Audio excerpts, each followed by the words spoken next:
Assalamualaikum warahmatullahi wabarakatuh. Baik, di video kali ini saya akan membahas tentang studi kasus, masalah, dan ruang keadaan dalam mata kuliah kecerdasan buatan. Sebelumnya perkenalkan, saya Syahril Ramadan dengan NIM 230209501001. Nah, pada studi kasus yang pertama yaitu wadah air. Adapun masalahnya di sini yaitu Anda diberi dua buah wadah air, kemudian wadah A berkapasitas 4 liter dan wadah B berkapasitas maksimum 3 liter.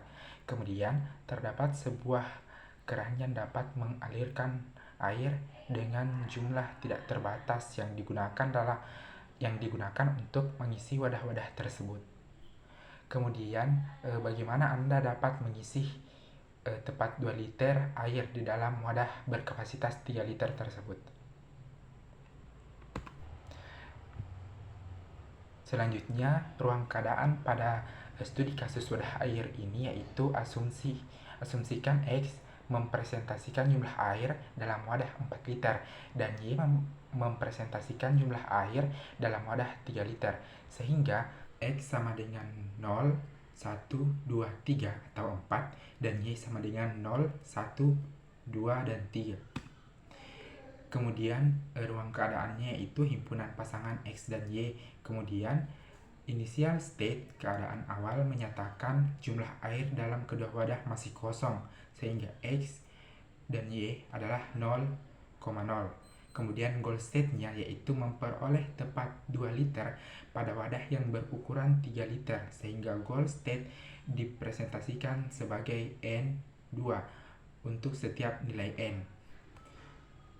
Baik, untuk aturan produksinya di sini pada tabel yang pertama isi penuh wadah 4 liter, kemudian yang kedua isi penuh wadah 3 liter, kemudian yang ketiga buang sebagian air dari wadah 4 liter, kemudian buang sebagian air dari wadah 3 liter, kemudian yang kelima kosongkan wadah 4 liter, yang keenam kosongkan wadah 3 liter, kemudian yang ketujuh tuangkan air dari wadah 3 liter ke wadah 4 liter hingga wadah 4 liter penuh.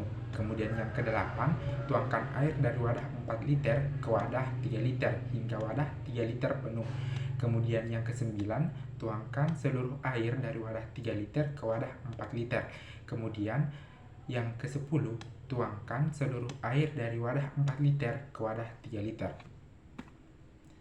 Nah, untuk penyelesaian akhir pada studi kasus wadah air ini, yang pertama, jumlah air pada wadah A masih kosong, kemudian jumlah air pada wadah B juga kosong. Kemudian setelah dipakai aturan produksi yang kedua, yaitu isi penuh dengan wadah 3 liter, maka jumlah air pada wadah B akan berubah menjadi 3. Kemudian dipakai aturan produksi yang ke-9, yaitu tuangkan seluruh air dari wadah 3 liter ke wadah 4 liter. Maka jumlah air pada wadah B atau wadah 3 liter menjadi 0 dan jumlah air pada wadah A atau wadah 4 liter menjadi 3. Kemudian dipakai lagi aturan produksi yang kedua, yaitu isi penuh wadah 3 liter. Maka jumlah air pada wadah B akan berubah menjadi 3.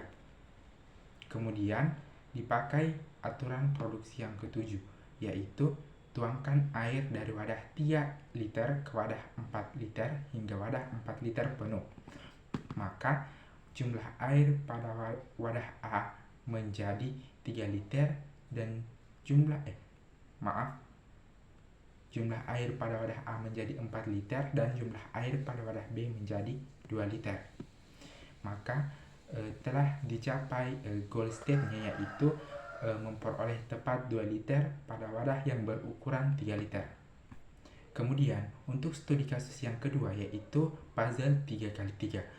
Adapun masalahnya di sini terdapat puzzle angka 3x3 dengan urutan isi puzzle adalah 1, 2, 3, 7, 4, 6, 0, 5, dan 8. Kemudian bagaimana cara agar puzzle tersebut selesai dengan urutan 1 sampai 8, kemudian yang terakhir kosong. Nah, ruang keadaan pada studi kasus ini yaitu puzzle terdiri dari 9 kotak yang masing-masing dapat diisikan angka dari 1 sampai 8 dan satu kotak kosong yang artinya kotak itu bisa digeser ke arah manapun.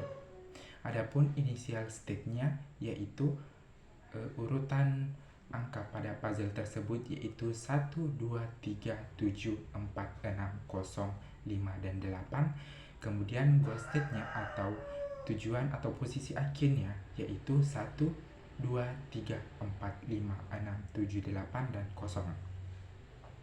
Aturan produksi yang dipakai yaitu yang pertama, ubin kosong digeser ke kiri. Kemudian yang kedua, ubin kosong digeser ke kanan. Kemudian yang ketiga, ubin kosong digeser ke atas. Kemudian yang keempat, ubin kosong digeser ke bawah. Nah, untuk penyelesaian akhir pada studi kasus puzzle 3x3, yaitu yang pertama dipakai aturan produksi yang ketiga, geser ubin kosong ke atas. Maka urutan pada puzzle 3x3 tersebut menjadi 1, 2, 3, 4,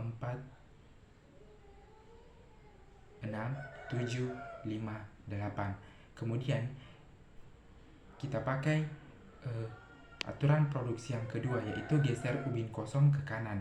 Maka urutan puzzle tersebut adalah 1, 2, 3, 4, 0, 6, 7, 5, 8. Kemudian kita pakai aturan produksi yang keempat yaitu geser ubin kosong ke bawah. Maka urutan pada puzzle tersebut menjadi 1, 2, 3, 4, 5, 6, 7, 0, dan 8. Kemudian yang terakhir kita memakai aturan produksi yang kedua, geser ubin kosong ke kanan. Maka urutan pada puzzle tersebut menjadi 1, 2, 3, 4, 5, 6, 7, 8, 0. Dan sebagaimana urutan tersebut adalah goal state dari studi kasus puzzle 3x3 ini. Itulah dua penjelasan studi kasus dalam penerapan masalah dan ruang keadaan pada mata kuliah kecerdasan buatan. Kurang dan lebihnya mohon dimaafkan. Assalamualaikum warahmatullahi wabarakatuh.